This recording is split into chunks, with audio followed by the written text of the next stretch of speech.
We got some great breakdowns from Ralph Amsden, Jose Lucero, and Lamar Early covering the 4A, 5A, and now we're going to cover the 6A games, and with that, we're going to bring in our good friend and Basha head coach, Chris McDonald. Coach, thanks so much for joining us. Hey, thanks for having me. So let's focus on your program to start. It was a big year of growth for this Basha program. You graduate a couple key players, especially along the offensive line, but just what makes you excited about this offseason with this team? Well, I think that the expectations have been set, and so kids kind of know they're kind of ingrained in kind of how we want to do things at Basha with the coaching staff and with myself and program wide and whatnot. So, there's going to be it's an important 2 weeks again of kind of reestablishing those expectations on what we do and how we operate. So we just coming back, we got to make sure that. We get that in just like you do in a classroom, and so therefore, hopefully, everything else kind of runs smoother, so to speak, for the rest of the off season, leading into 2019. Let's take a look at this 6A final and the Perry Pumas. You saw them in the final game of the regular season and then the first game of the postseason. Just how did you see that team make an adjustment from game 1 to game 2 against you guys? They played a little. They changed it up defensively. They played a little bit more zone than they did man, and they kind of did a better job disguising some things from a defensive standpoint. Quite frankly, I think they were caught off guard a little bit from a defensive standpoint the first time we played them, and so I think that their kids kind of knew, what to expect the second time around and whatnot. From an offensive standpoint, they personnel you to death, and they've got, a really good talent pool. And so Perry's Perry, they were the 6th seed, I get it, but we knew going in that they were probably, a top 3 team in the state. When you're looking at this Chandler Unified group of schools in the last few years, do you feel like the Pumas are a somewhat underrated team here in this 6A division? If they, I don't think they are. I mean, I think any good coach knows that they're, Preston has always done a really good job with discipline, with, organization. I remember as an assistant at Hamilton, at Perry, they're always going to be well coached. Now that place has grown so much in terms of, enrollment, now their talent pool is larger. And Preston, I mean, he's been doing it longer than any other coach in the Chandler Unified School District besides Coach Z, I think. And so I think any good coach knows that they're a very good team and a very competitive team. I think maybe that might be true just for the simple fact that Chandler's in the same region, and until they defeat Chandler, kind of everybody takes a back seat to them, so maybe from that standpoint. When you play in the 6A Premier Division, so you're obviously playing a lot of really good teams week in and week out in this 6A schedule, but what makes Chandler such a unique and difficult matchup? Well, they've got a lot of depth. They got a ton of depth, so they're able to withstand injuries a lot better than a lot of other teams would be able to. They run a very high-tempo offense that's hard to replicate in preparation, and they've got obviously the athletes at the skill position and obviously on the line, both lines, to be able to execute at a really, really, really high level. And the thing with Chandler is if you don't keep the momentum in your favor, and they're going to kind of run away with it. And then when they do run away with it, it's very difficult, and it would be very difficult. I mean, we couldn't obviously, but to play catch up. They're just very talented. They're very well coached. They're very prepared, and like I said, they run so many plays from an offensive standpoint that if you can't keep up, or you make a mistake and they capitalize off of it, it's game over. What impresses you most about these two quarterbacks that are matching up here in Chandler's Jacob Conover and Perry's Chuba Purdy? Conover is he's a total student of the game. You can tell. I mean, he looks like he belongs in college already. I mean, in fact, both of them do. But Conover is a little bit more polished. He's He's got great accuracy. You can tell he understands the game very well. He understands the game within the game, and he showed that last week with Highland or 2 weeks ago. And what I mean by that is, he knows what a yard marker is. He knows when he needs to get out of bounds. He knows all that other stuff that a lot of times you've got to teach that as a high school coach. Mm-hmm. So, he's well schooled from that standpoint. I think Chubba is as raw as can be, but I think Chubba's ceiling is extremely high. He's a kid that, from what I read, was his first start, struggled a little bit, and every game he got better and better and better. And we can't really prepare for a kid like Chubba because not only is he one of the bigger kids on the field, he's like the fastest kid on the field too, and that was the most surprising thing going up against him. He's tough, and being with Coach Axman, with the passing game, he's just gonna get better and better with that too. So I think next year's gonna be a huge year for Chubba.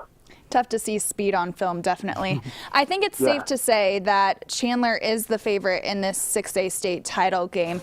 But what will the Pumas have to do to get the win and take the 6A title and kind of end this dynasty that Chandler's got going? Well, they're going to have to keep up offensively, which I think that they're going to be able to do that. I mean, they're a high tempo team, and I think that they're a different team from when Chandler played them. And then they're going to have to capitalize on some miscues that Chandler has, if Chandler has it. They're going to have to create some extra possessions for them to keep up with Chandler, and force some turnovers on the defensive side of the ball, and create some extra possessions. But they're capable. They're in the state championship game for 2 years in a row for a reason. Mm-hmm. It's not luck, so it can happen. Coach, we appreciate your time and your insight. I'm sure we'll see you this offseason. Hey, thank you for having me. Thanks, Coach. That was Chris McDonald of the Basha Bears. Again, just some great perspective.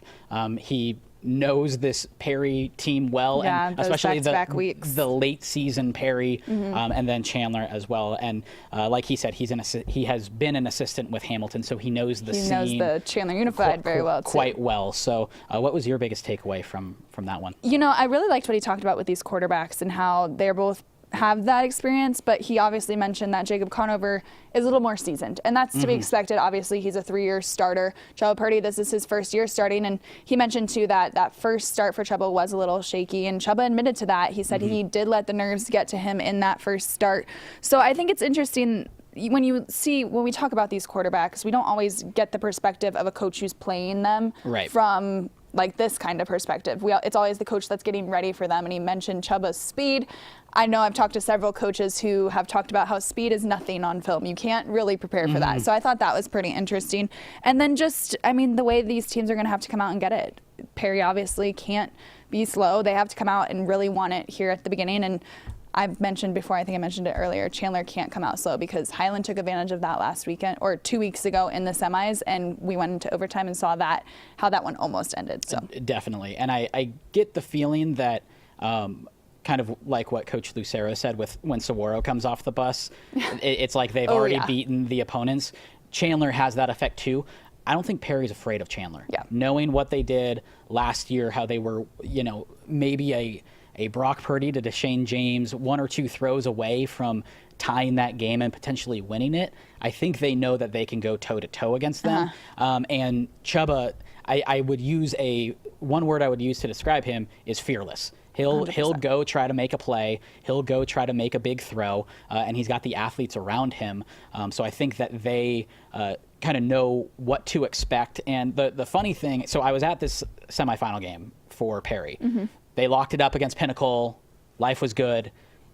Post-game, your game was still going on, Chandler Highland, and they didn't know who they were going to be playing yet. And someone let out that it was Highland. And so there were a bunch of cheers, and everyone was reacting and all this stuff. And then about 2 minutes later, it was like, wait, no. Chandler converted on a 2-point. They win. We got Chandler. And no one really recoiled. No one was like, oh, no. It was like, okay, that's what we wanted. Let's go get it. So just the natural reaction to see them, like excitement of maybe playing a new team versus, right, okay, these are the guys that have gotten us before. Let's go get them. Like that said a lot to me. And I mean, we've talked about off camera. We've talked about it on AZ Audibles. I believe we talked about it a couple weeks ago before the semis. These are teams that it's a repeat of 2017. So I know there's some rumblings on social media and all that of this is kind of boring, it's the same teams, but bringing back up what Ralph said earlier, it's not the same teams. Right. It's completely different teams. We're seeing, for goodness sake, last year was Brock Purdy show, this year it's the Chuba Purdy show. Yeah. Still got a Purdy brother there, but their style of plays are different. We've talked to different guys. We talked to Colby Dickey last week on the preview show, and he said that they are different in the way they can do it. And I mean, you have that Liebrock, Conover connection there for Chandler that we saw last year, but you're seeing different ways that Chandler defense and offense runs things too. So there are some differences here. I mean, this is going to be exciting. I think let's go ahead and get into our predictions here. You go first. I think if this is the year that Chandler is going to be upset, it is going to be this year. So, or if Chandler is going to be upset, it's going to be this year. So I'm going with Perry. All right. I just think they can get it done. This is the one I've struggled with the most, and I've gone back and forth a bunch because I saw Perry in that semifinal take it to Pinnacle, and they forced 5 turnovers, and Chuba Purdy had an amazing run, and they took care of the football. It reminds me a lot of the state championship a couple years ago where Chandler beat Mountain Point. Mountain Point was the cream of the crop. All year they beat up on Chandler in the regular season. Chandler was kind of under the radar the rest of the way. They had a very dominant postseason where all of a sudden Mountain Point looked they didn't look bulletproof in that semifinals game, and Chandler ended up upsetting them. I have a feeling that Chandler is going to take it one of two ways this Highland game, whether it's, hey, This Perry game. Well, the past Highland game, how they're going to react to it. Okay. It's either they're vulnerable or it was a wake-up call. Given that there were 2 weeks, I have a feeling it's going to be, and the quarterback that they have and the coach that they have, I have a feeling it's going to be more of a wake-up call than it is we're vulnerable. Agree. So, again, I debated this a lot. I think it's going to be a 3-point game. I'm going to take the Chandler Wolves. Jacob Conover is going to get back-to-back state championships. I don't know if that's ever happened in the big school era or whatever, but I think he's going to go down as one of the best QBs in Arizona, and I hope everybody appreciates him.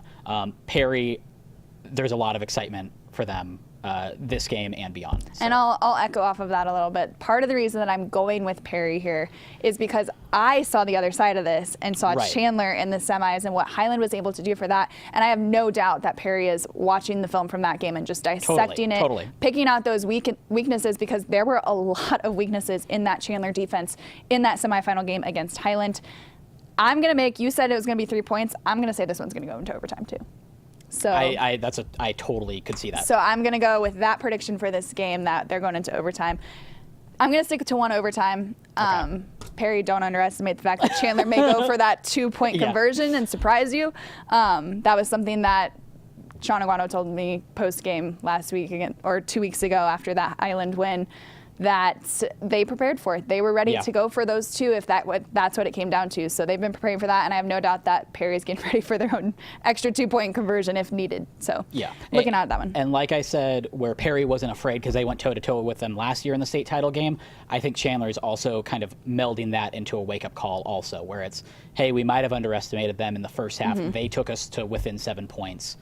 Let's go get it. So lots of exciting state title games. They are rematches, but it's new season, new game coming up this week for these teams. We've got 4A, Saguaro South Point Catholic, 5A, Notre Dame Prep Centennial, and 6A, Chandler and Perry. You can find all of your scores and updates here on sports360az.com, as well as those game recaps. Thank you for joining us this week on the Friday Night 360 AZ Preview Show. We'll see you next week.